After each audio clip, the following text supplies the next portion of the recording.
My name is Khayai Shairaigam, and I'm so fortunate to be the host for this evening. Chinbiro Chinbiro haiba music video release numitida lakpiriba mayambu taramna okchari. I'm so excited. Mayambu excited oiribra. I don't see any excitement in your eyes. I'm excited oikrabane. Magi release thokpa numita diko. Aido sigi actor se aina haina khallaga adum leikrabane ba. Chinbiro ge actor se Lewis Sorok haibam nate aina haina khallaga ngasi pau dum sida leblibane ba. Lewis Sorok khara nungai draba male magi mai thong do. Aina khwaidagi excite oibase Chinbiro ki casting se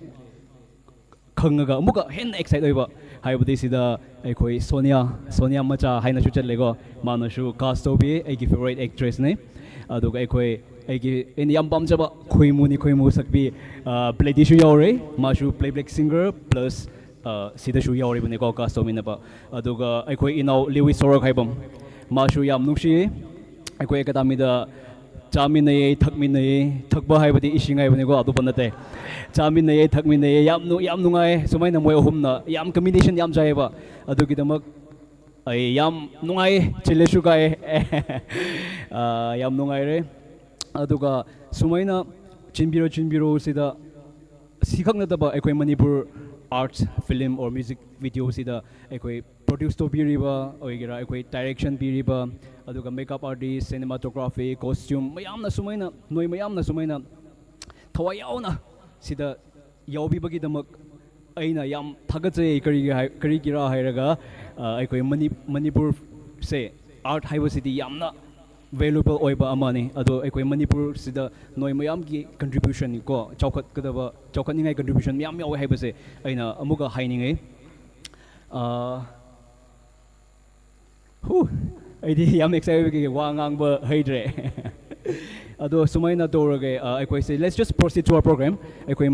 matam se dum kaino doroi se aidi yangning bana shi dore bago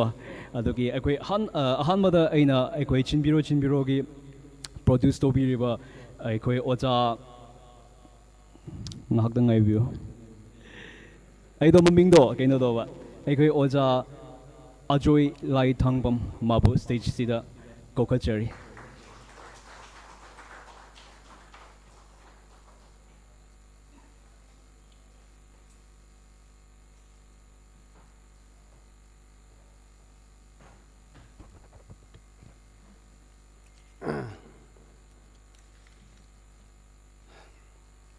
ngasigi akhoi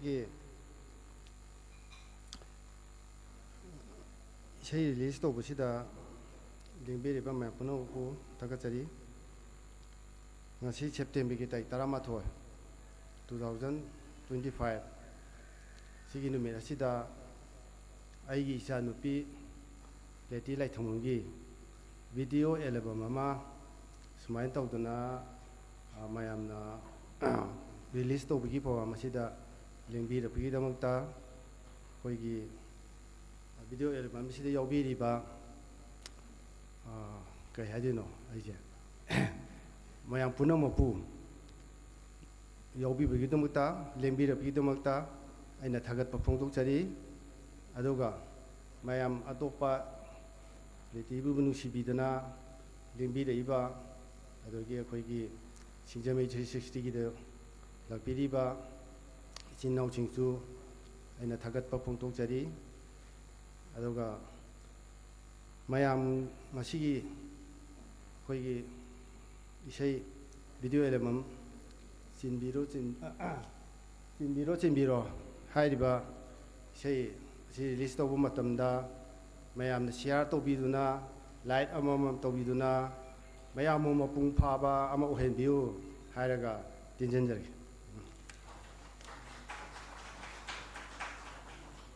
yam nungai ba wapam thambi bagi yam nungai jari mathangda ekhoigi ocha gyanan director Chinbiro gi direction di mabu stage da kokachari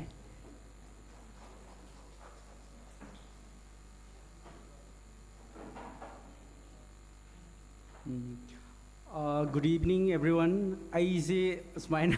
release ꯐꯪꯁꯟꯗ ꯌꯥꯝ ꯍꯦꯟꯅ ꯋꯥ ꯉꯥꯡꯕ ꯈꯣꯠꯄꯁꯦ ꯀꯌꯥ ꯇꯧꯔꯛꯇꯦ ꯍꯥꯏꯗꯤ ꯃꯃꯥꯡꯗ ꯑꯩꯒꯤ film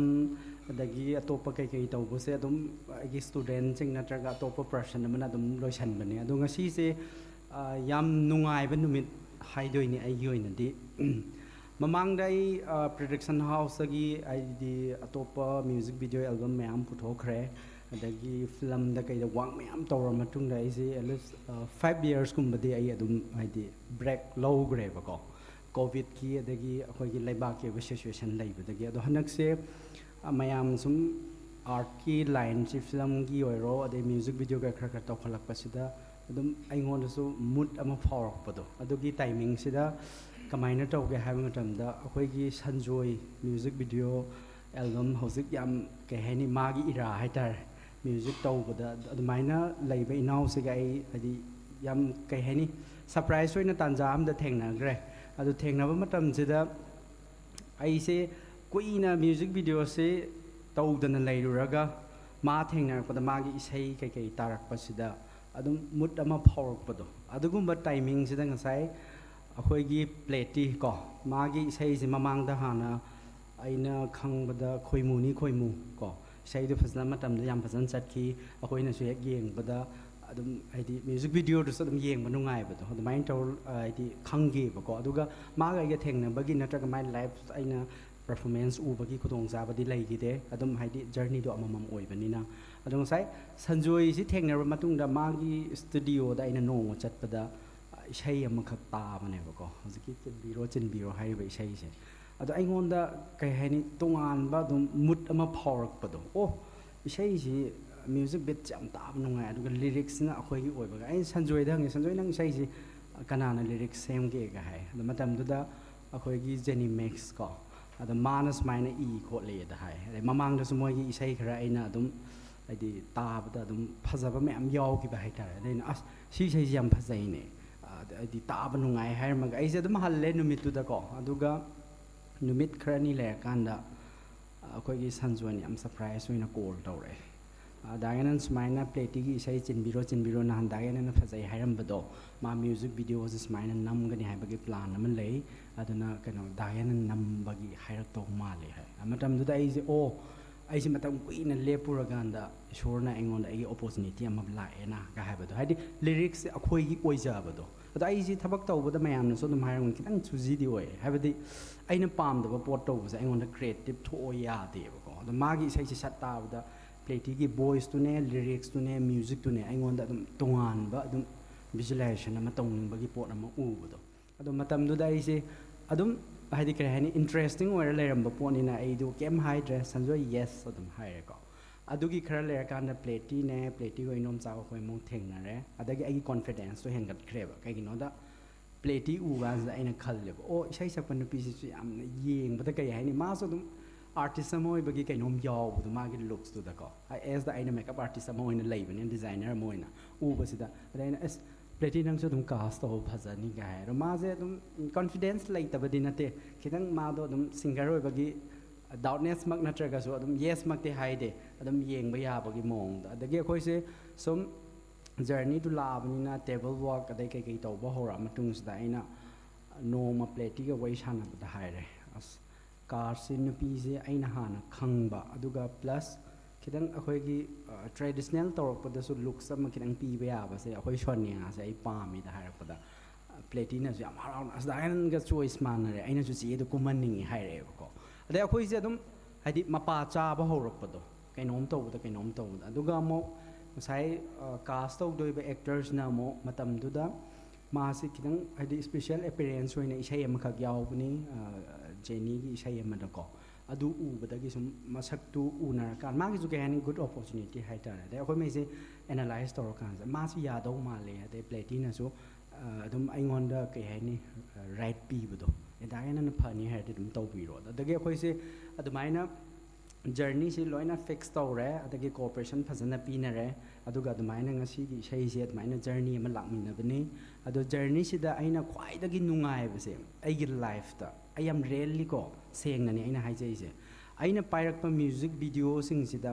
masai kainoda akoina thaba ama torokpada adum producer gi apamba lei adagi kanagumba cast ku mi badugi another person namagi choreographer haidi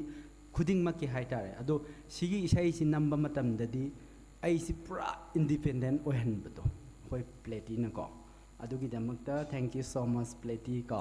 adagi just kaka go yam phasna corporation pi engonda habidi art ki line lei ba koi se boundary amana pha ba ya de ba ko adugi boundaries ma moi pura lok thok pi re engonda haidi ai de pura thaja bi bado aduna isai si taw matam da engonda yam nungai bado habidi ai isagi pot oina tawja bado magi sale gi kai sunat natabada ama adum akhoi sonia da kainom semninga so ai free phangba amada adagi hero do oiro natraga adi pleti do loin free phangba duga nungai si kaino ham tamda isai sima torokpada choreographer du yam maru oi kaino da jagoi isai habisi yaudoi ni na do choreographer akhoi gi tombi ko sida kaino tawri base manga sidi present taw dre my program amagi delhi chat khreba ko do inau si yamna ke haini adum miss tawi kaino habida ai gi chatli ba hojiki chinbiro ki journey sida ma se adum 90% ai gi right hand oi ko aduna ma yaroga di yam nungai gadam ni ma nga sai pleti oiro adagi sonia oiro the actors in ko roga adum haidi 90%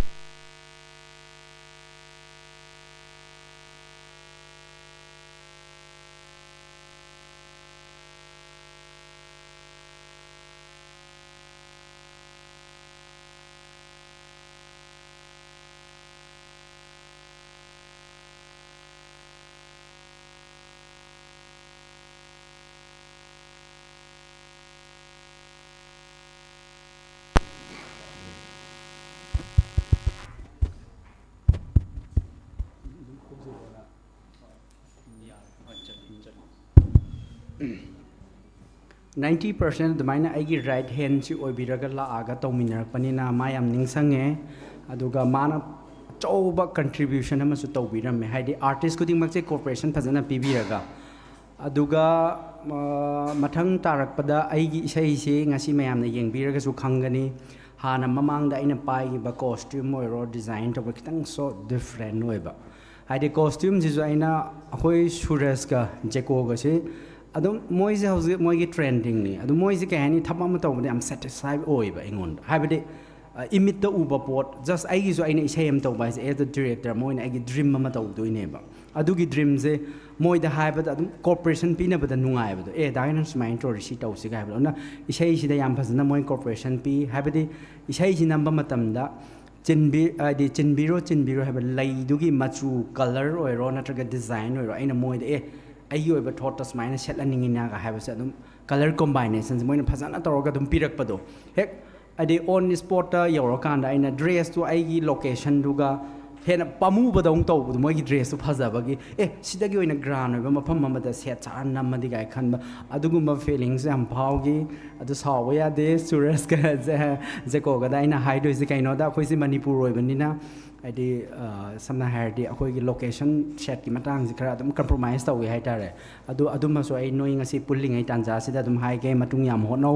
haidi dagan gi journey da adum pun gi se ko aduga ngasi adum aina ngasai design hire ba matung da makeup is it's very important kaino da isai sima da ngakang 5 minutes da akhoi gi sonia gi looks lewis gi looks adagi pleti gi looks yam maru oeba kidang kainom sat khiba da pot adum smaina yenga da pot pat haido ki doine ba ko adu career da demo adu yam maru oi hojik 5 minutes ki music video album du da ai goi ba idea da ko aduna makeup si zomo akhoi gi kaino thoni gi makeup se aina hana ma pundring ai da dum aina ai gi favorite oi ba habadi hojik ki generation se da ai gi generation matam da nataba hojik ki generation matam adum kiraga kida man bado adugi looks to mak aina pam bado isai sida dum phajana tawbirei adagi am satisfy oi bado engonda aduna thoni su matung tarak pada su journey da apha phaba oi bio isai sima ai ga punba matam da sikang nata bato pa isai punba da sma adum seriously work tawbagi mami tai matung da so dum tawrokani ha bado aina thajaba lei aduga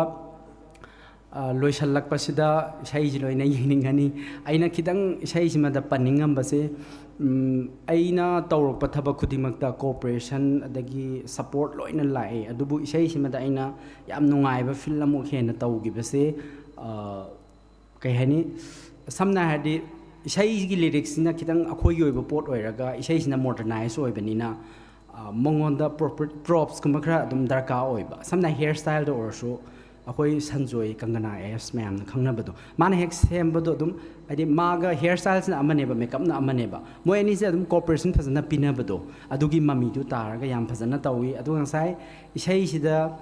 ꯑꯩꯈꯣꯏꯒꯤ ꯁꯣꯅꯤꯌꯥꯅ ꯁꯤꯟꯅꯥꯏ ꯏꯁꯩ ꯑꯃ ꯄꯥꯏꯕꯅꯤ ꯑꯗꯣ ꯏꯁꯩꯒꯤ ꯂꯤꯔꯤꯛꯁꯀꯤ ꯃꯇꯥꯡꯁꯤꯗꯁꯨ ꯖꯦꯅꯤꯃꯦꯛꯁ ꯑꯩ ꯄꯟꯖꯔꯝꯒꯦꯀꯣ ꯁꯤꯟꯅꯔꯤꯕ ꯁꯤꯟꯅꯥꯏ ꯏꯁꯩ ꯍꯥꯏꯕ ꯑꯃ ꯌꯥꯎꯏꯀꯣ ꯑꯁꯤꯒꯤ ꯋꯥꯔꯗꯁꯤ ꯇꯥꯕꯗ ꯑꯩꯉꯣꯟꯗ ꯇꯧꯈꯤꯕ ꯐꯤꯜꯗꯨꯅꯤ ꯑꯣ ꯃꯇꯝ ꯑꯃꯗ ꯂꯩꯔꯝꯕ ꯁꯤꯝꯕꯂꯥꯏꯖ ꯑꯣꯐ ꯂꯚ ꯑꯣꯏꯕ ꯀꯩꯅꯣꯁꯤ ꯄ꯭ꯔꯣꯞꯁ ꯑꯃꯈꯛ ꯑꯩꯅ ꯍꯥꯏꯗꯤ ꯁꯤꯟꯅꯥꯏ ꯏꯁꯩꯁꯤ ꯄꯥꯏꯍꯜꯂꯒꯗꯤ ꯏꯁꯩꯁꯤꯗ ꯃꯒꯨꯟ ꯍꯦꯟꯅ ꯂꯩꯕꯁꯨ ꯌꯥꯏ ꯊꯤꯔꯀꯥꯟꯗ ꯌꯥꯝ ꯁꯔꯄ꯭ꯔꯥꯏꯖ ꯑꯣꯏꯕꯁꯤꯅ ꯊꯧꯕꯥꯜꯗꯒꯤ ꯍꯧꯖꯤꯛ ꯁꯤꯟꯅꯥꯏ ꯏꯁꯩꯁꯤ ꯃꯣꯏꯒꯤ ꯀꯩꯅꯣ ꯄꯦꯖꯁꯦ ꯁꯤꯟꯅꯥꯏ ꯏꯁꯩ ꯋꯥꯟ ꯍꯥꯔꯠ ꯍꯥꯏꯔꯒ ꯂꯩꯕꯅꯤ ꯃꯣꯏꯅ ꯁ꯭ꯄꯣꯟꯁꯔꯁꯨ ꯇꯧꯕꯤꯔꯛꯏ ꯑꯗꯣ ꯑꯩꯅ ꯅꯨꯡꯉꯥꯏꯇꯕꯗꯒꯤ ꯈꯔ ꯑꯃꯁꯨ ꯑꯗꯨꯝ ꯂꯩꯔꯦꯕꯀꯣ ꯄꯣꯠꯇꯣ ꯑꯗꯨꯃꯥꯏꯅ ꯃꯣꯏꯅ ꯍꯥꯏꯗꯤ ꯌꯥꯝ ꯐꯖꯅ ꯁꯞꯄꯣꯔꯠ ꯇꯧꯕꯤꯔꯛꯄ ꯑꯗꯩ ꯂꯩꯃꯛꯇ ꯆꯤꯟꯅꯤꯡꯉꯣ ꯀꯪꯂꯩ ꯁꯤꯜꯃꯨꯒꯥꯒꯤ ꯅꯥꯆꯣ ꯃꯌꯥꯝꯅꯁꯨ ꯍꯦꯟꯅ ꯈꯪꯉꯕ ꯃꯣꯏꯅꯁꯨ ꯐꯖꯅ ꯀooperation ꯄꯤꯔꯛꯑꯦ ꯍꯥꯏꯗꯤ ꯗꯥꯟꯁꯔ ꯀꯣꯔꯁ ꯌꯥꯎꯔꯤꯕ ꯃꯌꯥꯝꯗꯨꯒꯤ ꯁꯞꯄꯣꯔꯠꯁꯨ ꯌꯥꯝ ꯃꯊꯧ ꯇꯥꯏꯌꯦꯕ ꯃꯣꯏꯅ ꯆꯤꯜꯂꯤꯕ ꯂꯩ ꯁꯦꯠꯂꯤꯕ ꯗ꯭ꯔꯦꯁ ꯀꯩꯀꯩꯗꯨꯒ ꯃꯦꯠꯆꯤꯡ ꯆꯥꯅꯅꯕꯗꯨ ꯉꯁꯥꯏ ꯄꯨꯂꯞ ꯄꯨꯂꯞ ꯁꯨꯅ ꯄꯤꯔꯛꯄꯗꯣ ꯑꯩꯈꯣꯏꯅ ꯑꯃꯈꯛ ꯐꯪꯗꯕꯒꯤ ꯇꯧꯕꯗꯣ ꯑꯣꯏꯍꯟꯗꯕ ꯑꯗꯨꯅ ꯉꯁꯥꯏ ꯃ꯭ꯌꯨꯖꯤꯛꯇꯒꯤ ꯑꯗꯒꯤ ꯍꯦꯛ ꯍꯧꯕꯗꯒꯤ ꯂꯤꯔꯤꯛꯁꯇꯒꯤ ꯀꯣꯁꯇ꯭ꯌꯨꯝꯗꯒꯤ ꯃꯦꯀꯞꯇꯒꯤ ꯑꯦꯕ꯭ꯔꯤꯊꯤꯡ ꯍꯥꯏꯇꯥꯔꯦ ꯂꯣꯏꯅ ꯀooperation ꯄꯤꯕꯗꯣ ꯗꯥꯟꯁ ꯀꯣꯔꯤꯌꯣꯒ꯭ꯔꯥꯐꯔꯗꯒꯤ ꯗꯥꯟꯁꯔꯗꯒꯤ ꯑꯗꯨꯃꯥꯏꯅ ꯌꯥꯝ ꯐꯖꯅ ꯅꯨꯡꯉꯥꯏꯅ ꯆꯠꯂꯦ ꯑꯗꯨꯅ ꯑꯩꯒꯤ ꯑꯣꯏꯅꯗꯤ ꯑꯍꯥꯟꯕ ꯑꯣꯏꯗꯣꯏꯅꯤ ꯑꯗꯨꯒ ꯂꯣꯏꯁꯤꯜꯂꯛꯄꯁꯤda ꯑꯩꯅ ꯍꯥꯏꯅꯤꯡꯕꯁꯤꯅ ꯍꯥꯏꯗꯤ ꯏꯁꯩꯁꯤꯕꯨ ꯌꯥꯝ ꯍꯦꯟꯅ ꯊꯋꯥꯏ ꯍꯥꯞꯄꯤꯕ ꯏꯗꯤꯇꯔ ꯁꯤꯅꯦꯃꯥꯇꯣꯒ꯭ꯔꯥꯐꯤ ꯀꯣ ꯇꯔꯨꯟ ꯋꯥꯡ ꯑꯗꯒꯤ ꯑꯩꯒꯤ ꯏꯅꯥꯎ ꯖꯣꯏ ꯁꯤꯅꯦꯃꯥꯇꯣꯒ꯭ꯔꯥꯐꯤ ꯃꯣꯏ ꯌꯥꯝ ꯐꯖꯅ ꯑꯗꯨꯝ ꯍꯥꯏꯗꯤ ꯍꯥꯔꯗ ꯋꯥꯔꯛ ꯇꯧꯕꯤ ꯄꯣꯠꯁꯤ ꯐꯖꯅꯕ ꯍꯣꯠꯅꯕꯗ ꯍꯥꯏꯇꯥꯔꯦ ꯑꯗꯨꯅ ꯃꯣꯏꯗꯨ ꯂꯩꯔꯝꯗ꯭ꯔꯒꯗꯤ ꯑꯩꯅ ꯉꯁꯤ ꯃꯌꯥꯝ ꯃꯃꯥꯡꯗ ꯂꯦꯞꯄꯒ ꯋꯥ ꯉꯥꯡꯉꯤꯕꯁꯤꯁꯨ ꯑꯩ ꯊꯣꯛꯅꯤꯡꯉꯝꯗꯕ ꯌꯥꯏ ꯕꯠ ꯀꯩꯅꯣ ꯑꯩꯅ ꯇꯧꯔꯤꯕ ꯄꯣꯠꯇꯣ ꯑꯩꯅ ꯁꯦꯇꯤꯁꯐꯥꯏ ꯑꯣꯏꯗ꯭ꯔꯒꯗꯤ ꯑꯩꯗꯤ ꯃꯤ ꯃꯃꯥꯡꯗ ꯊꯣꯛꯄꯁꯦ ꯈꯤꯇꯪ ꯏꯀꯥꯏꯌꯦꯕꯀꯣ ꯑꯗꯣ ꯃꯌꯥꯝꯅ ꯑꯗꯨꯝ ꯌꯥꯕꯤꯒꯅꯤ ꯍꯥꯏꯅꯁꯨ ꯊꯥꯖꯩ ꯍꯥꯟꯅꯗꯒꯤꯁꯨ ꯑꯗꯨꯝ ꯗ꯭ꯔꯤꯝꯁ ꯄ꯭ꯔꯗꯛꯁꯟꯅ ꯇꯧꯔꯛꯄ ꯑꯣꯏꯔꯣ ꯅꯠꯇ꯭ꯔꯒ ꯒ꯭ꯌꯥꯅꯟ ꯑꯩꯅ ꯇꯧꯖꯕꯗ ꯑꯗꯨꯝ ꯁꯞꯄꯣꯔꯠ ꯇꯧꯕꯤꯕ ꯌꯥꯕꯤ ꯉꯁꯥꯏꯃꯛꯇ ꯑꯩ ꯌꯨꯝꯗꯒꯤ ꯊꯣꯛꯂꯛꯄꯗ ꯀꯣꯜ ꯇꯧꯔꯛꯑꯒ ꯏꯁꯩꯗꯨ ꯀꯔꯝ ꯀꯥꯟꯗ ꯊꯥꯒꯠꯇꯣꯏꯅꯣ ꯊꯥꯒꯠꯄꯤꯔꯛꯑꯣꯒ ꯍꯥꯏꯕꯗꯣ ꯑꯩꯉꯣꯟꯗ ꯑꯃ ꯐꯤꯜ ꯑꯃ ꯑꯗꯨꯝ ꯇꯧꯕꯗꯣ ꯑꯗꯨꯅ ꯉꯁꯤꯁꯦ ꯑꯩ ꯍꯥꯟꯅ ꯑꯩꯒꯤ ꯑꯦꯅꯤ ꯐꯪꯁꯟꯗ ꯑꯩꯒꯤ ꯏꯁꯥꯒꯤ ꯐꯤꯂꯝ ꯔꯤꯂꯤꯁ ꯇꯧꯕꯗ ꯑꯃ ꯑꯩ ꯋꯥ ꯉꯥꯡꯗꯦ ꯑꯩꯈꯣꯏ ꯁꯣꯅꯤꯌꯥꯁꯨ ꯈꯪꯉꯝꯒꯅꯤ ꯁꯨꯡꯊꯣꯛ ꯊꯣꯛꯇꯕꯅꯤ ꯑꯗꯣ ꯉꯁꯤꯒꯤ ꯏꯁꯩꯁꯤꯗꯤ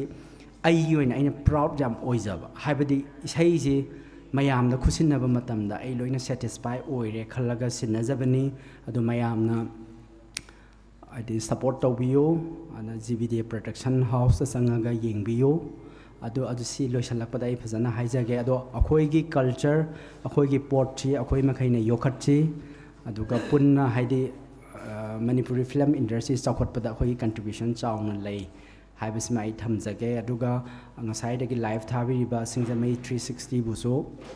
ꯗ꯭ꯔꯤꯝꯁ ꯄ꯭ꯔꯗꯛꯁꯟꯒꯤ ꯁꯥꯏꯠꯇꯒꯤ ꯑꯗꯩ ꯄ꯭ꯂꯦꯇꯤ ꯑꯗꯩ ꯑꯩꯈꯣꯏ ꯀꯥꯁ ꯑꯦꯟ ꯀ꯭ꯔꯤꯎ ꯑꯦꯕ꯭ꯔꯤꯊꯤꯡ ꯑꯩꯈꯣꯏ ꯈꯨꯗꯤꯡꯃꯛꯇꯒꯤ ꯍꯥꯏꯇꯥꯔꯦ ꯑꯩꯅ ꯃꯍꯨꯠ ꯁꯤꯟꯖꯔꯒ ꯑꯦꯖ ꯑ ꯗꯤꯔꯦꯛꯇꯔ ꯃꯣꯏꯅ ꯊꯦꯡꯛ ꯌꯨ ꯁꯣ ꯃꯆ ꯉꯁꯤ ꯃꯐꯝ ꯃꯇꯝ ꯆꯥꯅ ꯂꯥꯛꯄꯒꯤꯗꯃꯛꯇ ꯀꯣ ꯊꯦꯡꯛ ꯌꯨ ꯂꯣꯏꯁꯤꯟꯖꯔꯒꯦ ꯁ꯭ꯋꯥꯏꯗ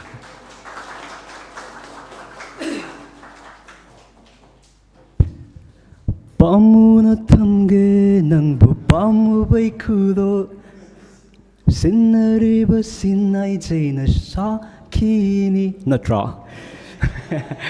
ꯑꯩꯈꯣꯏ ꯃꯇꯝ ꯂꯥꯛꯀꯗꯧꯔꯦꯀꯣ ꯑꯩꯈꯣꯏꯒꯤ ꯆꯤꯟꯕꯤꯔꯣꯁꯦ ꯍꯧꯖꯤꯛꯁꯤꯃꯛ ꯂꯥꯛꯇ꯭ꯔꯤꯉꯩꯗ ꯑꯩꯈꯣꯏ ꯀꯥꯁꯇꯒꯤꯁꯨ ꯑꯩ ꯋꯥꯍꯩ ꯃꯇꯦꯛ ꯈꯛ ꯇꯥꯅꯤꯡꯕ ꯑꯗꯨꯒꯤ ꯑꯩꯅ ꯁꯣꯅꯤꯌꯥꯕꯨ ꯀꯧꯊꯣꯛꯆꯒꯦ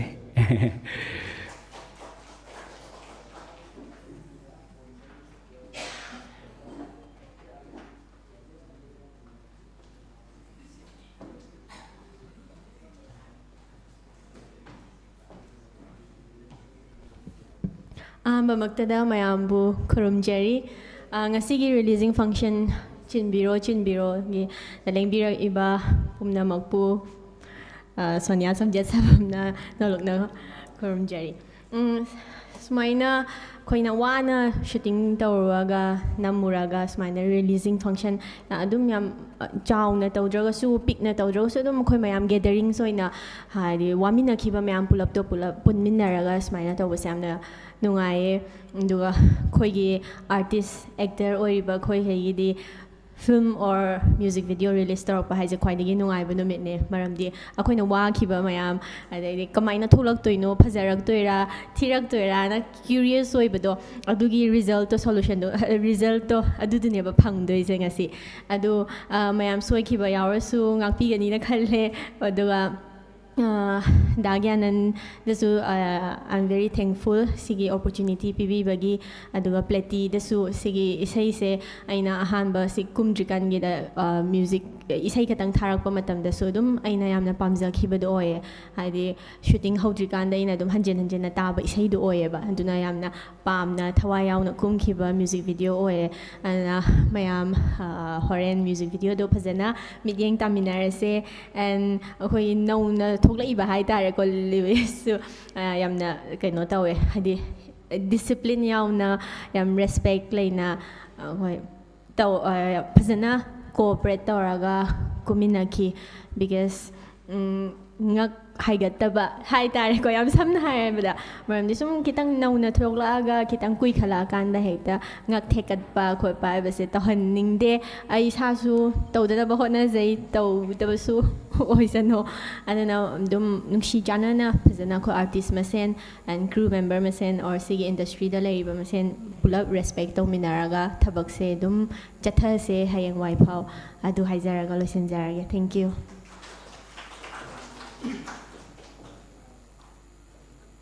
Yo. Chinbiro haibasidi pakat kanu 100% phajagani aina sidi aina promise toge aduga sida isai sakbi pledi ma gi site to show e wahang amakak ursu dum taningi mayam na taninga haibana aina nataba stage ta kakalpiro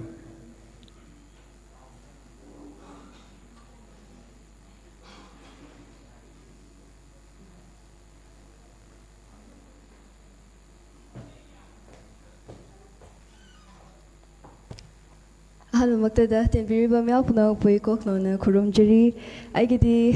isai release to isang asina first time ni so aigidi isai kui le putoki daba mamang da aigi hantak lan tau jingai mamang da aigi koi mu putokre tu matung da ngasina first time ni kui na gap le raga ngasi sumaina mayamang da aina ngasi sumaina isai putok toine ko toine kai tar mayamna apikpa programmer ga sumayamna nushibidana lingbir pase aigi site gi yamna thagat pa phongtok chari duga lakpiriba ma puna guso aina yamna welcome tawzari ado ngasi gi program gi sida aina yamna haidana degi ngasi phonga du isai sida yamna aina isane yamna haire na tawbadi na chade oza guru tana zaraga dagyanan gi makhada yamna checksin na tawdi tawzagi bane do kaigumba video sida soi khiba lan khiba yauraga su mayamna nachani na nauni khalaga matungda soi khiba puna makto semdok pagi tanja du pina biu haraga size tension jage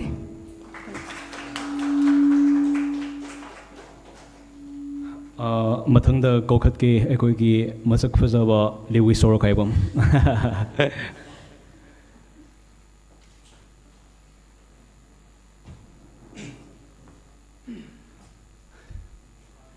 Ahanu Maktada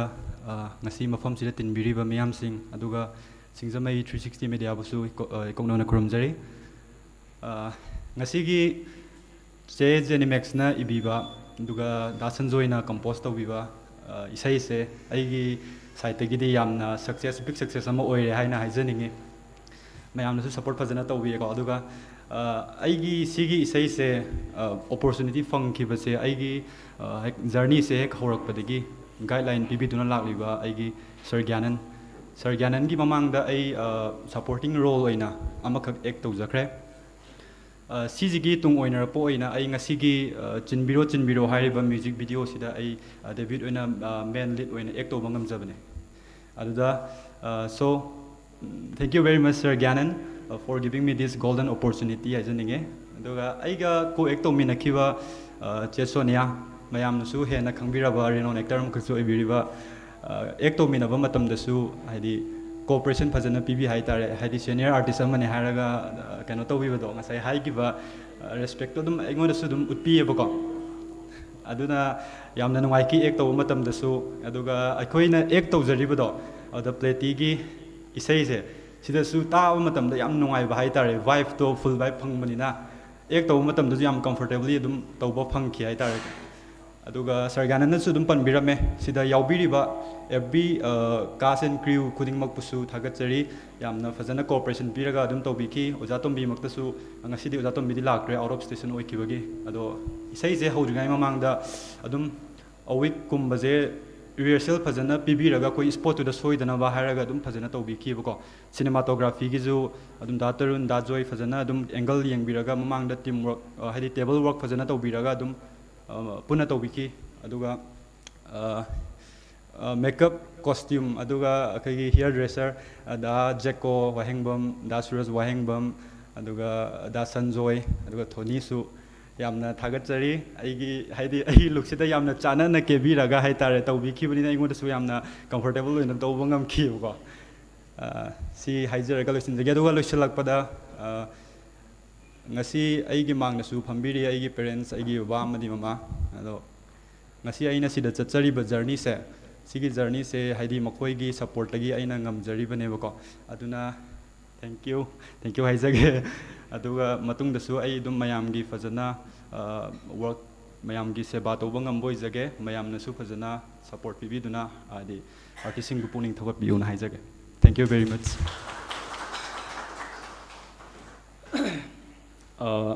ꯑꯩꯅ ꯑꯗꯨꯝ ꯑꯃ ꯑꯦꯗ ꯇꯧꯁꯤꯜꯂꯒꯦ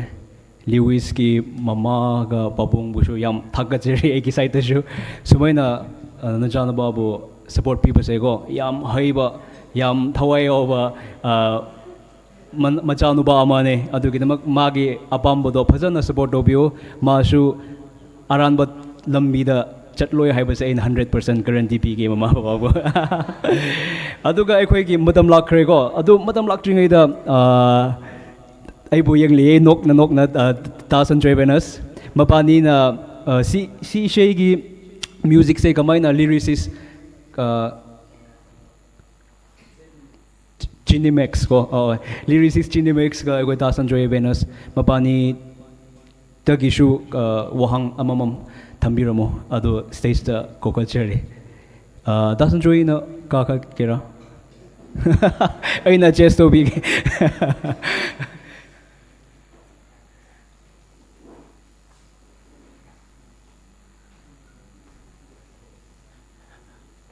ꯆꯤꯟꯕꯤꯔꯣꯒꯤ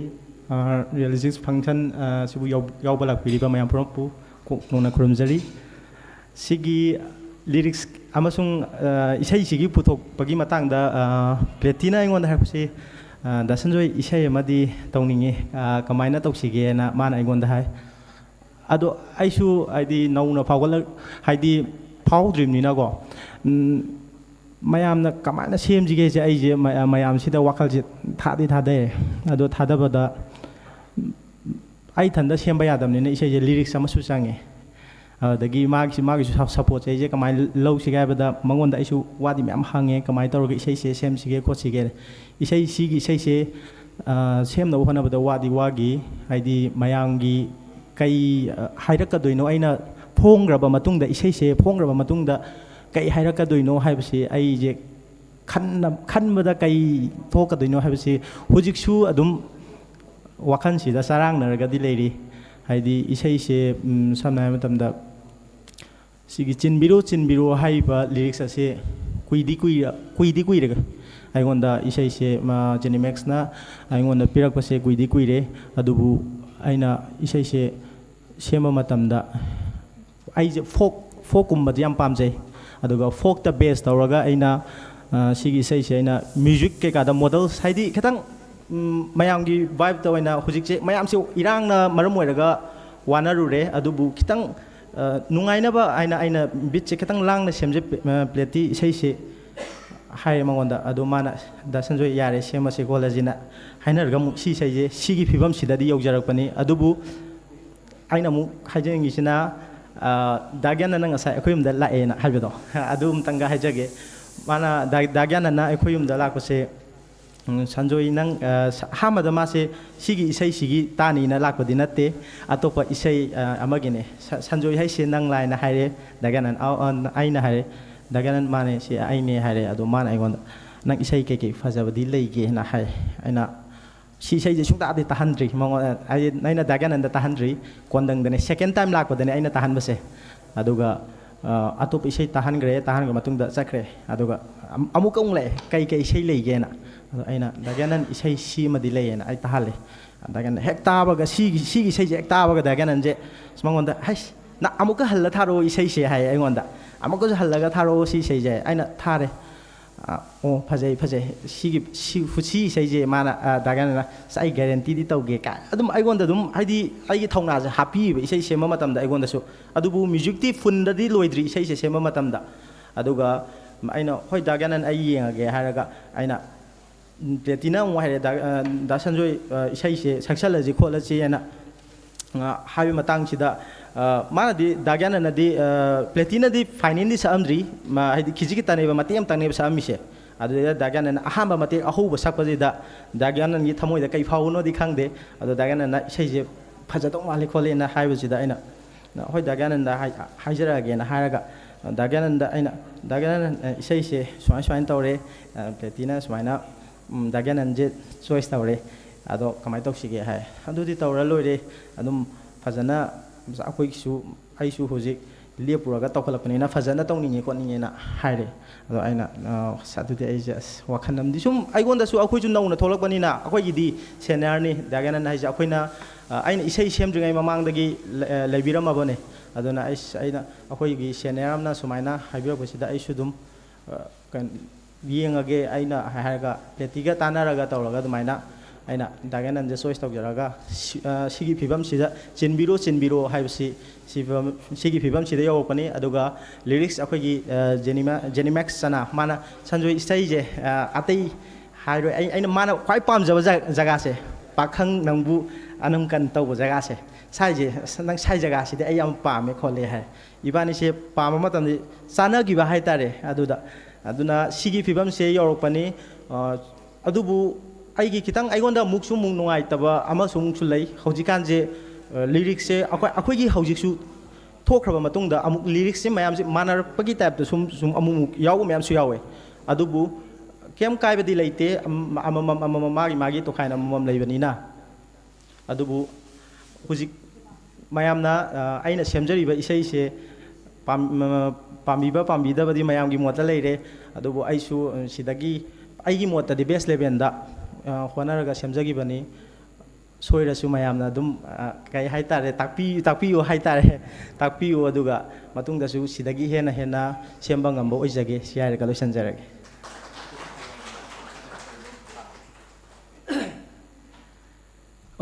music ꯀꯃꯥꯏꯅ ꯁꯦꯝꯕ꯭ꯔꯥ ꯍꯥꯏꯕꯒꯤ ꯃꯇꯥꯡꯗ ꯐꯖꯅ ꯇꯥꯛꯄꯤꯔꯦ ꯑꯗꯨꯕꯨ ꯑꯩꯅ ꯁꯨꯛꯄꯦꯟ ꯄꯦꯟꯗꯕꯁꯦ lyrics ꯃꯥꯅ ꯀꯔꯤ ꯋꯥꯈꯜ ꯈꯜꯂꯒ ꯏꯕ꯭ꯔꯥ ꯀꯅꯥꯕꯨ ꯈꯜꯂꯒ ꯀꯅꯥꯒꯤ ꯋꯥꯈꯜꯗ ꯉꯥꯎꯔꯒ ꯏꯕ꯭ꯔꯥ ꯍꯥꯏꯕꯁꯦ ꯁꯨꯛꯇꯥ ꯇꯥꯗꯕ ꯌꯥꯗꯦ ꯇꯥꯔꯒ ꯑꯩ ꯁꯨꯛꯍꯜꯂꯣꯏ ꯑꯗꯨꯒꯤꯗꯃꯛ ꯃꯥꯕꯨ ꯀꯧꯈꯠꯆꯔꯤ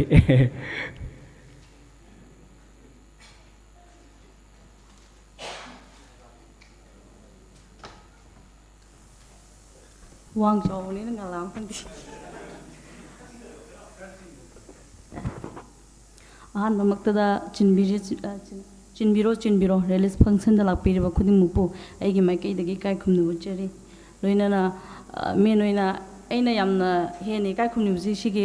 ꯄ꯭ꯔꯣꯗ꯭ꯌꯨꯁꯔ ꯑꯣꯏꯕꯤꯔꯤꯕ ꯄꯥꯕꯨꯡꯕꯨꯁꯨ ꯑꯩ ꯑꯃꯨꯛꯀꯁꯨ ꯍꯦꯟꯅ ꯏꯀꯥꯏ ꯈꯨꯝꯅꯖꯔꯤ ꯃꯔꯝꯗꯤ ꯄꯥꯕꯨꯡꯅ ꯄꯨꯊꯣꯛꯄꯤꯗ꯭ꯔꯒꯗꯤ ꯍꯣꯏ ꯑꯗꯨꯝ ꯂꯩꯒꯅꯤꯅ ꯑꯗꯨꯒ ꯑꯩꯗꯤ ꯁꯦꯡꯅ ꯍꯥꯏꯔꯒꯗꯤ ꯁꯨꯃꯥꯏꯅ ꯑꯥꯔꯠꯀꯤ ꯃꯔꯝꯗ ꯆꯪꯉꯛꯄꯁꯦ ꯑꯩꯗꯤ ꯄꯨꯔꯥ ꯖꯦꯔꯣ ꯅꯣꯂꯦꯖꯅꯦ ꯑꯩꯉꯣꯟꯗ ꯁꯦꯡꯅ ꯍꯥꯏꯖꯕ ꯑꯗꯣ ꯑꯩꯗꯤ ꯁ꯭ꯄꯣꯔꯠꯃꯦꯟꯅꯦ ꯁꯦꯡꯅ ꯁ꯭ꯄꯣꯔꯠꯇ ꯂꯥꯏꯟꯗ ꯂꯩꯕꯅꯤꯅ ꯑꯩꯒꯤ ꯍꯣꯕꯤ ꯑꯣꯏꯅ ꯑꯩꯅ ꯁꯨꯝ ꯄꯥꯝꯖꯕꯒꯤ ꯁꯨꯝ ꯏꯕꯁꯤꯗ ꯁꯟꯖꯣꯏ ꯏꯕꯥꯅꯤ ꯊꯦꯡꯅꯕꯒꯤ ꯆꯥꯟꯅꯕ ꯑꯗꯒꯤ ꯑꯩꯒꯤ ꯁꯨꯃꯥꯏꯅ ꯃꯤꯅ ꯅꯨꯡꯁꯤꯕꯤꯕꯒꯤ ꯍꯥꯏꯇꯥꯔꯦ ꯅꯨꯡꯁꯤꯕꯤꯔꯛꯄꯗꯒꯤ ꯑꯗꯨꯃꯥꯏꯅ ꯃꯌꯥꯝꯅ ꯇꯥꯕꯤꯕꯅꯦꯅ ꯍꯥꯏ ꯂꯣꯏꯅꯅ ꯑꯗꯨꯝ ꯗꯥꯒ꯭ꯌꯥꯅꯟꯅ ꯌꯥꯝꯅ ꯀꯩꯅꯣ ꯇꯧꯕꯤ ꯁꯞꯄꯣꯔꯠ ꯇꯧꯕꯤ ꯁꯦꯡꯅ ꯗꯥꯒ꯭ꯌꯥꯅꯟ ꯏꯕꯥꯅꯤ ꯁꯤꯒꯤ ꯏꯁꯩꯁꯤꯒꯤ ꯃꯃꯥꯡꯗ ꯏꯁꯩ ꯑꯃꯈꯛꯇ ꯊꯦꯡꯅꯩꯗꯅ ꯏꯕꯥꯅꯤ ꯅꯨꯡꯁꯤꯔꯦ ꯇꯧꯕꯁꯤꯗ ꯑꯩꯅ ꯑꯗꯨꯝ ꯍꯥꯏ ꯗꯗꯥꯁꯦ ꯑꯩꯅ ꯌꯥꯝꯅ ꯄꯥꯝꯖꯕ ꯗꯤꯔꯦꯛꯇꯔ ꯃꯌꯥꯝ ꯂꯩ ꯑꯗꯨ ꯑꯣꯏꯇꯥꯔꯁꯨ ꯁꯨꯝ ꯑꯩꯅ ꯄꯥꯝꯖꯕ ꯑꯃꯈꯛꯇꯤ ꯑꯣꯏ ꯑꯗꯩꯗ ꯗꯗꯥꯅ ꯇꯧꯕꯤꯔꯒꯗꯤꯅ ꯑꯩꯉꯣꯟꯗꯁꯨ ꯑꯗꯨꯝ ꯐꯩ ꯑꯗꯨꯒ ꯑꯩꯁꯨ ꯋꯥ ꯉꯥꯡꯕꯁꯨ ꯍꯩꯇ꯭ꯔꯦ ꯑꯗꯨꯒ ꯂꯣꯏꯅꯅ ꯁꯤꯗꯩꯗ ꯀꯩꯅꯣ ꯇꯧꯕꯤꯕ ꯈꯨꯗꯤꯡꯃꯛ ꯍꯥꯏꯇꯥꯔꯦ ꯑꯥꯔꯇꯤꯁ ꯑꯗꯒꯤ ꯗꯗꯥꯅ ꯄꯨꯊꯣꯔꯛꯁꯦ ꯑꯅꯧꯕ ꯑꯥꯔꯇꯤꯁ ꯑꯣꯏꯔꯒꯁꯨ ꯗꯗꯥꯗꯒꯤ ꯊꯣꯛꯂꯛꯄꯗ ꯑꯗꯨꯝ ꯀꯩꯁꯨ ꯐꯥꯔꯁ ꯇꯥꯏꯝ ꯎꯕ ꯑꯥꯔꯇꯤꯁ ꯑꯣꯏꯔꯒꯁꯨ ꯑꯩꯈꯣꯏꯅ ꯑꯗꯨꯝ ꯌꯦꯡꯕ ꯃꯇꯝꯗ ꯁꯨꯡꯅꯣꯞ ꯅꯣꯞꯇꯅ ꯑꯗꯨꯝ ꯎꯖꯩ ꯁꯦꯡꯅ ꯑꯗꯨꯅ ꯗꯗꯥꯕꯨꯁꯨ ꯑꯩ ꯌꯥꯝ ꯏꯀꯥꯏ ꯈꯨꯝꯅꯖꯩ ꯑꯗꯨꯒ ꯁꯤꯗ ꯌꯥꯎꯕꯤꯔꯤꯕ ꯁꯦꯡꯅ ꯑꯩꯈꯣꯏꯒꯤ ꯑꯦꯛ ꯇꯧꯕꯤꯔꯤꯕ ꯁꯣꯅꯤꯌꯥ ꯑꯗꯒꯤ ꯏꯁꯩ ꯁꯩꯕ ꯄ꯭ꯔꯤꯇꯤ ꯑꯗꯒꯤ ꯃꯦꯀꯞ ꯊꯣꯅꯤ ꯑꯗꯒꯤ ꯖꯦꯀꯣ ꯁꯨꯔꯁ ꯂꯣꯏꯅꯅ ꯁꯤꯗ ꯌꯥꯎꯕꯤꯔꯤꯕ ꯈꯨꯗꯤꯡꯃꯛ ꯇꯤꯝ ꯃꯦꯝꯕꯔ ꯈꯨꯗꯤꯡꯃꯛ ꯑꯩꯒꯤ ꯃꯥꯏꯀꯩꯗꯒꯤ ꯏꯀꯥꯏ ꯈꯨꯝꯅꯕ ꯎꯠꯆꯔꯤ ꯍꯥꯏꯔꯒ ꯑꯩ ꯀꯩꯁꯨ ꯊꯣꯏꯗꯣꯛꯄ ꯍꯥꯏꯅꯤꯡꯉꯥꯏ ꯂꯩꯖꯗꯦ ꯑꯗꯨꯝ ꯑꯩꯅ ꯏꯖꯕ ꯋꯥꯍꯩ ꯈꯔꯁꯤꯗ ꯑꯗꯨꯝ ꯑꯁꯣꯏꯕ ꯑꯔꯥꯟꯕ ꯌꯥꯎꯔꯁꯨ ꯑꯩꯁꯨ ꯑꯗꯨꯝ ꯇꯞꯅ ꯇꯞꯅ ꯁꯦꯝꯗꯣꯛꯆꯒꯦ ꯑꯗꯨꯒ ꯍꯧꯖꯤꯛ ꯃꯌꯥꯝꯅ ꯅꯨꯡꯁꯤꯕꯒꯤ ꯏꯁꯩ ꯑꯃꯅꯤ ꯁꯨꯝ ꯇꯥꯕꯤꯕ ꯍꯧꯔꯛꯄꯁꯤꯗꯁꯨ ꯑꯩꯉꯣꯟꯗꯁꯨ ꯍꯦꯟꯅ ꯍꯣꯠꯅꯅꯤꯡꯕꯒꯤ ꯑꯥꯔꯠꯀꯤ ꯃꯔꯝꯗ ꯈꯪꯗ꯭ꯔꯒꯁꯨ ꯃꯇꯨꯡ ꯇꯥꯔꯛꯄꯗ ꯍꯦꯟꯅ ꯍꯣꯠꯅꯖꯅꯤꯡꯕꯒꯤ ꯑꯗꯨꯃꯥꯏꯅ ꯂꯩ ꯑꯗꯒꯤ ꯗꯥꯒꯦꯅꯅꯒ ꯑꯩꯉꯣꯟꯗ ꯍꯧꯖꯤꯛ ꯗꯥꯒꯦꯅꯟꯒꯤ ꯐꯤꯂꯝ ꯑꯃꯈꯛ ꯑꯩꯉꯣꯟꯗ ꯐꯥꯔꯁ ꯇꯥꯏꯝ ꯑꯩ ꯍꯧꯖꯤꯛ ꯏꯕꯗ ꯍꯧꯖꯤक 60% ꯑꯩ ꯑꯗꯨꯝ ꯆꯪꯖꯟꯖꯔꯦ ꯏꯕ ꯑꯗꯨꯃ ꯇꯧꯖꯔꯒ ꯃꯈꯥ ꯇꯥꯕꯗꯤ ꯑꯩꯁꯦ ꯁꯨꯝ ꯑꯩꯅ ꯍꯣꯕꯤ ꯑꯣꯏꯅ ꯑꯣꯏꯔꯝꯃꯒꯁꯨ ꯍꯧꯖꯤꯛꯇꯤ ꯍꯣꯕꯤ ꯑꯣꯏꯅꯤꯡꯉꯛꯇꯕ ꯍꯥꯏꯇꯥꯔꯦ ꯁꯨꯝ ꯑꯗ ꯐꯣꯀꯁ ꯇꯧꯅꯤꯡꯉꯛꯄꯒꯤ ꯋꯥꯈꯜ ꯑꯃꯗꯤ ꯂꯩ ꯑꯗꯨꯒ ꯌꯥꯝꯅꯗꯤ ꯈꯦꯠꯅꯩ ꯗꯤꯐ꯭ꯔꯦꯟꯁꯇꯤ ꯍꯥꯏꯗꯤ ꯑꯩ ꯁꯦꯡꯅ ꯕꯣꯛꯁꯔꯅꯦ ꯑꯩꯗꯤ ꯕꯣꯛꯁꯤꯡꯅꯤꯅ ꯃꯤꯅ ꯑꯗꯨꯝ ꯕꯣꯛꯁꯤꯡ ꯁꯥꯟꯅꯕꯁꯦ ꯃꯀꯣꯛ ꯆꯥꯛꯄꯅꯦ ꯍꯥꯏꯕꯅꯦꯕꯀꯣ ꯁꯦꯡ ꯑꯗꯒꯤ ꯂꯤꯔꯤꯛꯁꯤꯁꯨ ꯑꯗꯨꯝ ꯈꯜꯂꯦ ꯑꯩꯈꯣꯏ ꯑꯗꯨꯝ ꯀꯩꯅꯣꯝꯃ ꯇꯧꯋꯤꯒ ꯁꯨꯝ ꯍꯥꯏꯕꯅꯦꯕ ꯑꯅꯤꯁꯦ ꯄꯥꯔꯛꯄꯅꯦꯕ ꯑꯩꯉꯣꯟꯗ ꯑꯗꯨꯅ ꯑꯁꯨꯝ ꯈꯔꯗꯤ ꯀꯩꯅꯣ ꯑꯣꯏ ꯑꯗꯨꯕꯨ ꯃꯌꯥꯝꯅ ꯅꯨꯡꯁꯤꯕꯤꯕꯒꯤꯅꯦ ꯍꯥꯏꯖꯒꯦ ꯑꯗꯣ ꯑꯩꯁꯤ ꯀꯩꯁꯨ ꯌꯥꯝꯅꯗꯤ ꯍꯩꯖꯗꯦ ꯑꯗꯣ ꯑꯩꯅ ꯈꯪꯖꯕ ꯑꯗꯒꯤ ꯑꯩꯅ ꯍꯩꯖꯕ ꯈꯔꯗꯨꯗꯪ ꯇꯧꯕꯅꯤ ꯇꯧꯕꯇꯕꯨ ꯑꯩꯈꯣꯏ ꯃꯅꯤꯄꯨꯔꯗ ꯂꯩꯔꯤꯕ ꯑꯩ ꯑꯗꯨꯝ ꯍꯥꯏ ꯁꯟꯖꯣꯏꯗꯁꯨ ꯁꯤꯒꯤ ꯄꯥꯈꯪ ꯅꯪꯕꯨ ꯑꯅꯝ ꯀꯟ ꯍꯥꯏꯕꯁꯤ ꯍꯧꯖꯤꯛꯀꯤ ꯔꯤꯜꯁꯀꯤ ꯇ꯭ꯔꯦꯟꯁꯤꯗ ꯑꯗꯨꯝ ꯀꯩꯅꯣ ꯇꯧꯅꯤꯡꯕꯒꯤ ꯑꯃ ꯑꯣꯏ ꯈꯣꯠꯂꯦꯅ ꯑꯩꯅꯗꯤ ꯑꯗꯨꯝ ꯍꯥꯏ ꯃꯉꯣꯟꯗ ꯑꯗꯨꯒ ꯑꯩꯅ ꯃꯉꯣꯟꯗ ꯑꯗꯨꯝ ꯍꯥꯏ ꯁꯤꯅꯥꯏ ꯆꯩꯁꯦ ꯑꯗꯨꯝ ꯄꯟꯗꯕꯗꯧꯅ ꯇꯧꯋꯦ ꯑꯗꯣ ꯂꯤꯔꯤꯛꯁꯤ ꯁꯨꯝ ꯃꯥꯟꯅꯔꯛꯑꯦ ꯍꯥꯏꯕꯗꯣ ꯃꯥꯅ ꯏꯕꯥꯅꯤꯗꯤ ꯑꯗꯨꯝ ꯈꯔ ꯇꯥꯟꯅꯩꯑꯕ ꯍꯧꯖꯤꯛ ꯑꯩꯈꯣꯏꯅ ꯁꯨꯝ ꯇꯧꯕꯗꯁꯨ ꯑꯇꯣꯞꯄ ꯃꯥꯟꯅꯕ ꯑꯩꯈꯣꯏꯅ ꯐꯥꯔꯁ ꯇꯧꯔꯒꯁꯨ ꯑꯗꯨꯝ ꯃꯥꯟꯅꯕꯁꯨ ꯑꯗꯨꯝ ꯊꯣꯛꯂꯛꯑꯦꯕ ꯍꯧꯖꯤꯛꯇꯤꯀꯣ ꯑꯗꯨꯗ ꯀꯩꯁꯨ ꯀꯥꯏꯗꯦ ꯑꯗꯨꯗꯤ ꯃꯤꯒꯤ ꯃꯣꯠꯅꯦ ꯑꯗꯨꯗꯤ ꯑꯗꯨꯒ ꯑꯗꯨꯝꯕ ꯍꯧꯖꯤꯛꯀꯤ ꯑꯩꯉꯣꯟꯗ ꯊꯥꯏꯅꯒꯤ ꯑꯣꯏꯕ ꯄꯣꯠꯁꯤꯡꯁꯦ ꯑꯩꯉꯣꯟꯗ ꯁꯨꯝ ꯂꯥꯝꯖꯅꯤꯡꯕꯒꯤ ꯋꯥꯈꯜꯂꯣꯟ ꯑꯃꯗꯤ ꯑꯩꯉꯣꯟꯗ ꯌꯥꯝ ꯂꯩ ꯇꯧꯕꯇꯕꯨ ꯍꯧꯖꯤꯛꯇꯤ ꯊꯥꯏꯅꯒꯤ ꯃꯌꯦꯛ ꯅꯠꯇ꯭ꯔꯒ ꯊꯥꯏꯅꯒꯤ ꯄꯣꯠ ꯑꯃ ꯎꯠꯅꯕ ꯍꯣꯠꯅꯕꯗ ꯇꯥꯅꯤꯡꯗꯕ ꯑꯣꯏꯅ ꯑꯣꯏ ꯍꯧꯖꯤꯛꯀꯤ ꯌꯨꯠꯈꯩꯅ ꯍꯥꯟꯅꯒꯤ ꯍꯧꯖꯤꯛꯀꯤ ꯃꯇꯝꯒꯤ ꯀꯩꯅꯣꯁꯤꯒ ꯍꯥꯏꯗꯤ ꯄꯥꯈꯪ ꯅꯪꯕꯨ ꯑꯅꯝ ꯀꯜꯂꯣꯏꯁꯨ ꯁꯤꯅꯥꯏ ꯆꯩꯁꯤꯒ ꯑꯣꯏꯔꯒꯗꯤ ꯃꯤꯛꯁ ꯇꯧꯁꯜꯂꯒꯗꯤ ꯊꯥꯏꯅꯒꯤꯁꯤꯒ ꯍꯧꯖꯤꯛꯀꯤ ꯑꯣꯏꯕꯁꯤꯒ ꯁꯨꯃꯥꯏꯅ ꯇꯣꯠꯅꯔꯒ ꯆꯠꯂꯒꯗꯤ ꯇꯥꯕꯤꯒꯗ꯭ꯔꯥ ꯀꯥꯏꯅ ꯈꯟꯕꯒꯤ ꯑꯩꯅ ꯊꯥꯏꯅꯒꯤ ꯋꯥꯍꯩꯁꯤꯡꯁꯦ ꯁꯨꯝ ꯑꯅꯧꯕ ꯋꯥꯍꯩꯁꯤꯡꯁꯤꯒ ꯑꯩꯗꯤ ꯁꯨꯃꯥꯏꯅ ꯇꯣꯠꯂ ꯈꯔ ꯇꯧꯕꯅꯦ ꯑꯗꯨꯅ ꯃꯌꯥꯝꯅ ꯍꯦꯟꯅ ꯅꯨꯡꯁꯤꯕꯤꯅꯕ ꯑꯗꯨꯝ ꯍꯣꯠꯅꯒꯦ ꯑꯗꯣ ꯍꯥꯏꯔꯒ ꯑꯗꯨꯒ ꯑꯇꯣꯞꯄ ꯑꯩꯈꯣꯏꯒꯤ ꯌꯥꯝꯅ ꯍꯦꯟꯅ ꯍꯧꯖꯤꯛ ꯃꯌꯥꯝꯅ ꯌꯥꯝ ꯆꯠꯂꯤꯕ ꯑꯩꯈꯣꯏꯒꯤ ꯀꯩꯅꯣ ꯍꯣꯏ ꯗꯃꯦꯟ ꯍꯣꯏ ꯂꯥꯛꯄꯤꯗꯅ ꯌꯥꯎꯕꯤꯔꯤꯕ ꯈꯨꯗꯤꯡꯃꯛꯄꯨꯁꯨ ꯌꯥꯝꯅ ꯅꯨꯡꯉꯥꯏꯖꯩ ꯍꯥꯏꯔꯒ ꯑꯩ ꯑꯃꯨꯛꯀ ꯍꯦꯟꯅ ꯄ꯭ꯔꯣꯗ꯭ꯌꯨꯁꯔ ꯑꯣꯏꯕ ꯄꯥꯕꯨꯡꯕꯨꯁꯨ ꯑꯃꯨꯛꯀꯁꯨ ꯍꯟꯅ ꯑꯩ ꯊꯥꯒꯠꯆꯔꯤ ꯍꯥꯏꯔꯒ ꯑꯩ ꯂꯣꯏꯁꯤꯟꯖꯔꯒꯦ ꯍꯧꯖꯤꯛꯇꯤ ꯑꯩꯈꯣꯏ ꯋꯥꯉꯥꯡ ꯁꯉꯥꯡꯒꯤ ꯄ꯭ꯔꯣꯒ꯭ꯔꯥꯝ ꯂꯣꯏꯈ꯭ꯔꯦ ꯍꯧꯖꯤꯛꯇꯤ ꯑꯩꯈꯣꯏ ꯄ꯭ꯂꯦꯇꯤ ꯁꯥꯏꯠ ꯑꯩꯈꯣꯏ ꯄ꯭ꯔꯣꯗ꯭ꯌꯨꯁꯔ ꯁꯥꯏꯠꯇꯒꯤ ꯈꯨꯗꯣꯜ ꯍꯥꯏꯕ꯭ꯔꯥ ꯒꯤꯐ ꯑꯃꯃꯝ ꯑꯗꯨꯝ ꯑꯩꯈꯣꯏ ꯀꯥꯁ ꯑꯦꯟ ꯀ꯭ꯔꯨꯁꯤ ꯄꯤꯅꯤꯡꯉꯦ ꯑꯗꯨꯒꯤꯗꯃꯛ ꯑꯩꯅ ꯁ꯭ꯇꯦꯖꯁꯤꯗ ꯑꯩꯈꯣꯏꯒꯤ ꯄ꯭ꯔꯣꯗ꯭ꯌꯨꯁꯔ ꯑꯣꯖꯥ ꯑꯖꯣꯏ ꯂꯥꯏꯊꯥꯡꯕꯝꯕꯨ ꯀꯧꯈꯠꯆꯔꯤ ꯑꯃꯨꯛꯀ ꯑꯗꯨꯒ ꯃꯥꯅ he will give the gifts ꯑꯩꯗꯣ ꯌꯥꯝ ꯅꯔꯚꯁ ꯆꯠꯈ꯭ꯔꯕ ꯉꯁꯤꯗꯣ ꯃꯃꯤꯡꯗꯣ ꯑꯩꯅ ꯂꯥꯟꯅ ꯀꯧꯊꯣꯛꯀꯦꯔꯥ ꯍꯥꯏꯕꯗꯨꯀꯣ ꯑꯩꯒꯤ ꯋꯤꯛꯅꯦꯁꯁꯦ ꯃꯤꯒꯤ ꯃꯤꯡ ꯀꯧꯊꯣꯛꯄꯗꯣ ꯌꯥꯝ ꯋꯤꯛꯅꯦꯁ ꯑꯣꯏꯌꯦꯕ ꯑꯗꯨꯒꯤ ꯃꯌꯥꯝꯅ ꯉꯥꯛꯄꯤꯌꯣ ꯂꯥꯜꯂꯤꯕꯗꯤ ꯑꯩꯅꯤꯀꯣ ꯑꯣꯖꯥ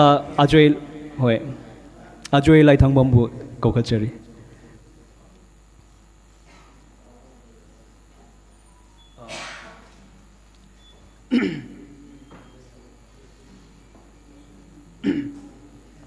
ꯑꯩꯅ ꯑꯗꯨꯝ ꯀꯧꯈꯠꯈ꯭ꯔꯒꯦꯀꯣ ꯑꯗꯨꯗꯤ ꯑꯩꯅ ꯑꯗꯨꯝ ꯋꯥꯟ ꯕꯥꯏ ꯋꯥꯟ ꯑꯗꯨꯝ ꯀꯧꯈꯠꯈ꯭ꯔꯒꯦ ꯁꯤꯗ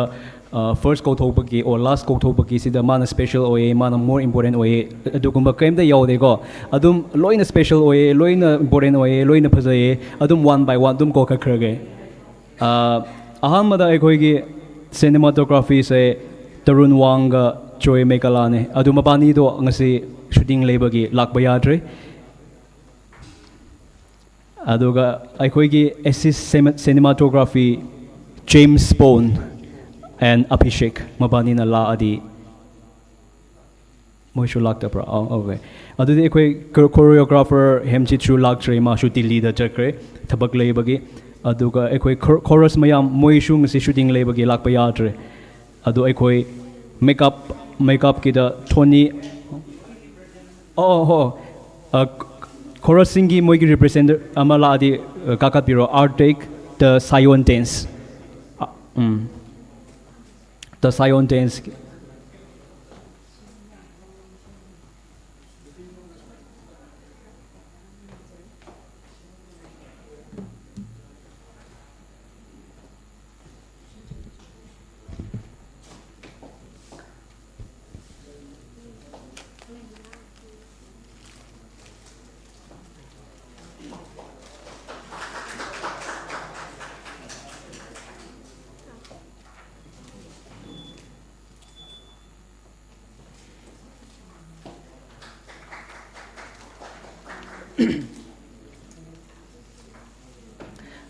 ꯃꯊꯪꯗ ꯀꯧꯈꯠꯆꯔꯤ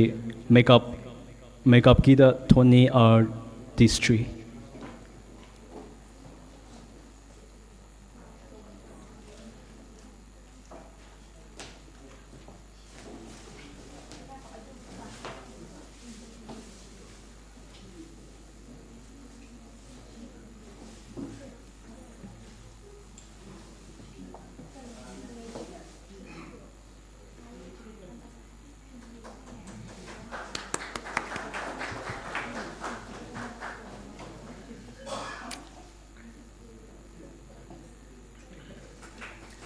ꯑꯗꯨꯒ ꯃꯊꯪꯗ ꯑꯦꯁꯤꯁꯇꯦꯟ ꯃꯦꯀꯞ ꯁꯅꯥ ꯑꯦꯟ ꯅꯥꯎꯆꯥ ꯃꯕꯥꯅꯤ ꯑꯣꯀꯦ ꯃꯕꯥꯅꯤꯁꯨ ꯀꯦꯕ ꯆꯠꯈ꯭ꯔꯦ ꯍꯥꯏꯌꯦ ꯉꯁꯤ ꯂꯥꯛꯄ ꯌꯥꯗ꯭ꯔꯤ ꯑꯩꯈꯣꯏ ꯍꯦꯌꯔ ꯗ꯭ꯔꯦꯁꯔꯗ ꯁꯟꯖꯣꯏ ꯃꯤ ꯃꯌꯥꯝꯅ ꯀꯪꯒꯅꯥ ꯍꯥꯏꯅꯁꯨ ꯈꯪꯅꯕ ꯀꯪꯒꯅꯥ ꯑꯦꯁ ꯁꯟꯖꯣꯏ ꯍꯧꯖꯤꯛ ꯃꯥ ꯑꯦꯌꯔꯄꯣꯔꯠꯇꯒꯤ ꯂꯥꯛꯄꯅꯦ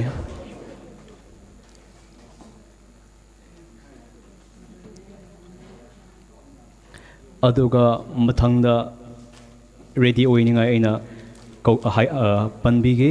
ꯐꯣꯇꯣ ꯁ꯭ꯇꯤꯜꯁꯤꯗ ꯂꯥꯜ ꯍꯥꯕ ꯋꯥꯍꯦꯡꯕꯝ ꯑꯃꯒ ꯑꯃꯔꯗꯤꯞ ꯃꯣꯏꯔꯥꯡꯊꯦꯝ ꯂꯥꯜ ꯍꯥꯕ ꯋꯥꯍꯦꯡꯕꯝ ꯑꯦꯟ ꯑꯃꯔꯗꯤꯞ ꯃꯣꯏꯔꯥꯡꯊꯦꯝ ꯐꯣꯇꯣ ꯁ꯭ꯇꯤꯜꯗ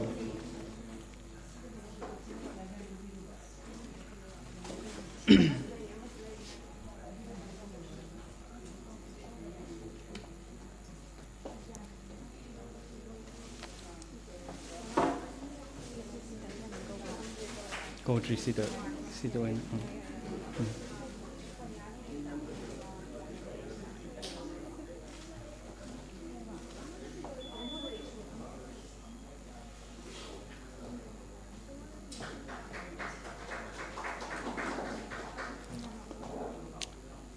ꯑꯗꯨꯒ ꯀꯣꯁꯇ꯭ꯌꯨꯝꯗ ꯆꯦꯀꯣ ꯋꯥꯍꯦꯡꯕꯝ ꯑꯦꯟ ꯁꯨꯔꯖ ꯋꯥꯍꯦꯡꯕꯝ ꯀꯣꯁꯇ꯭ꯌꯨꯝꯒꯤꯗ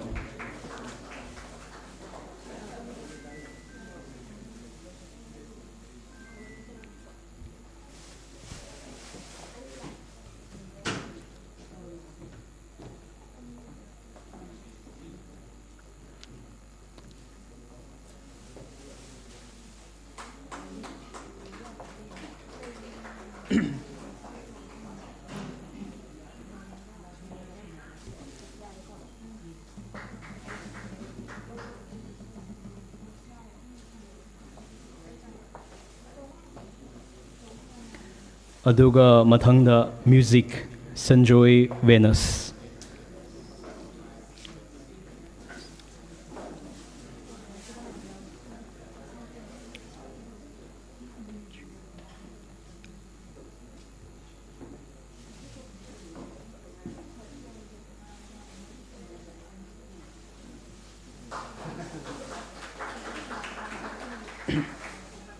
ꯑꯗꯨꯒ ꯃꯊꯪꯗ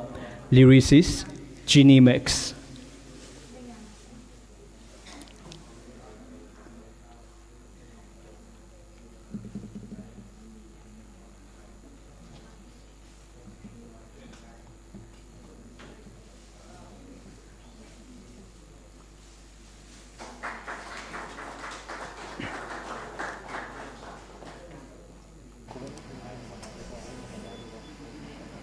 ꯑꯗꯨꯒ ꯃꯊꯪꯗ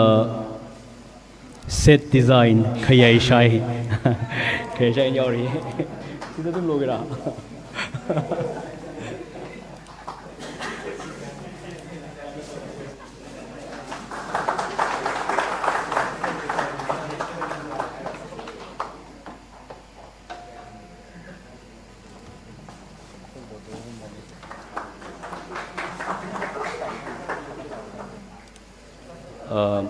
ꯑꯗꯨꯒ ꯃꯊꯪꯗ ꯑꯩꯈꯣꯏꯒꯤ ꯀꯥꯁꯁꯤꯡ ꯁꯣꯅꯤꯌꯥ ꯁꯝꯆꯦꯠ ꯁꯥꯕꯝ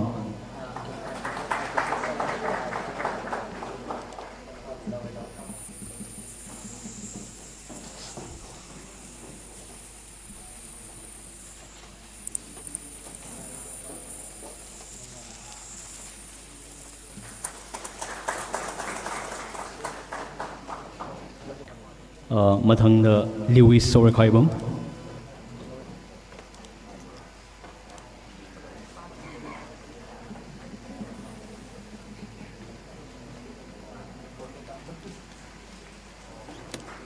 ꯑꯗꯨꯒ ꯃꯊꯪꯗ ꯄ꯭ꯂꯦꯕꯦꯛ ꯁꯤꯡꯒꯔ ꯄ꯭ꯂꯦꯇꯤ ꯂꯥꯏ ꯊꯥꯡꯕꯝ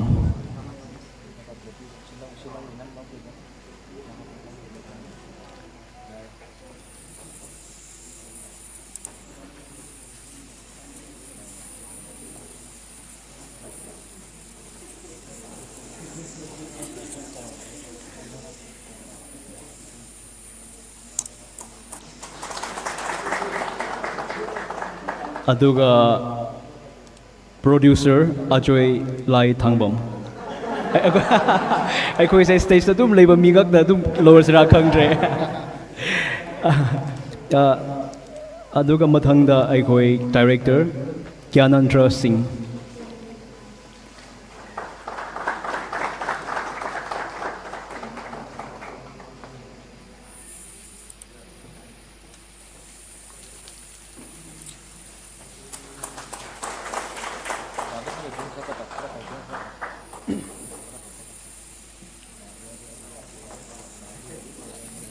ꯑꯗꯨꯒ ꯃꯊꯪꯗ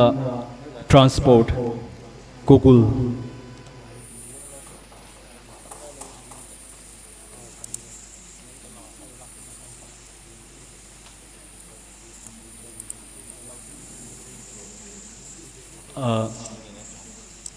ꯑꯗꯨꯒ last but not the least 360 ꯁꯤꯡꯖꯥꯃꯩ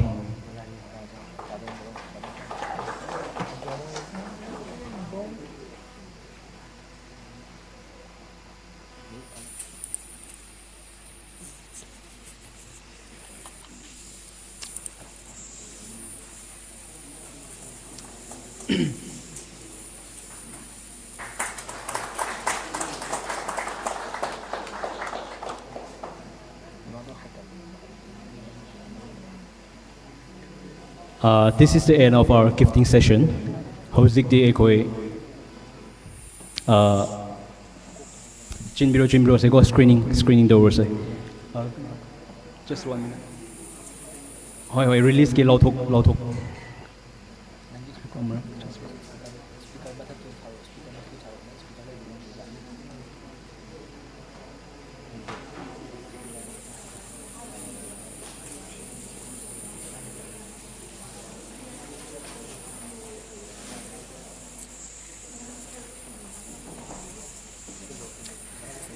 Okay, hojiki, I'm sorry for the small confusion.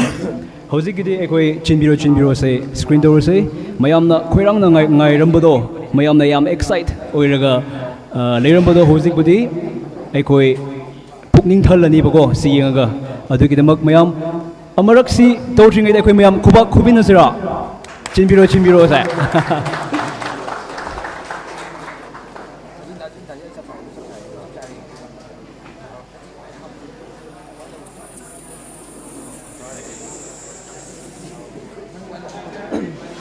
ꯑꯗꯨꯒ ꯁꯤꯁꯦ ꯁꯥꯔꯤꯉꯩꯗ ꯑꯩꯅ ꯑꯃꯨꯛ ꯑꯃ ꯍꯥꯏꯖꯔꯒꯦ ꯑꯩꯈꯣꯏ ꯍꯧꯖꯤꯛꯁꯦ ꯔꯤꯂꯤꯁ ꯇꯧꯔꯦꯗꯅ ꯑꯗꯨꯒꯤ ꯃꯊꯪꯗ ꯅꯣꯏꯅ ꯀꯥꯏ ꯐꯪꯒꯦꯔꯥ ꯍꯥꯏꯔꯗꯤ ꯑꯩꯈꯣꯏ GPTA ꯄ꯭ꯔꯣꯗꯛꯁꯟ ꯍꯥꯏꯅ ꯌꯨꯇ꯭ꯌꯨꯕ ꯆꯦꯅꯦꯜ ꯑꯃ ꯂꯩꯕꯅꯦ ꯑꯗꯨ ꯃꯌꯥꯝꯅ ꯆꯪꯕꯤꯔꯛꯑꯣ ꯅꯪꯒꯤ ꯈꯨꯇꯨꯝꯗꯨꯗ ꯂꯥꯏꯛ ꯁꯕꯁꯀ꯭ꯔꯥꯏꯕ ꯁꯤꯌꯔ ꯇꯧꯕꯤꯌꯣ ꯌꯥꯝ ꯅꯨꯡꯉꯥꯏꯖꯔꯤ ꯑꯃꯨꯛꯀ ꯍꯥꯏꯖꯒꯦ GPTA ꯄ꯭ꯔꯣꯗꯛꯁꯟ ꯌꯨꯇ꯭ꯌꯨꯕꯇ ꯐꯪꯕꯤꯒꯅꯤ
Són từ lâu rồi, anh kiếm lại lâu như són thì này.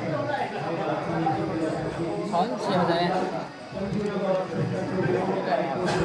Share to with copy buka hai jage PTA production haina YouTube channel aduda thagat bigani aduga mayambu yam nungai jare lakpi bagi damakda sumaina macha program macha do sunoi lakpi drade mapung pharoi adu noi na gi thabak achinba do hundok pirga sida lakpi bagi damak mayambu thank you so much noi mayam lakpi bagi damak akhoi program se yam mapung phana loishan le hai base aina haijaninge thank you so much.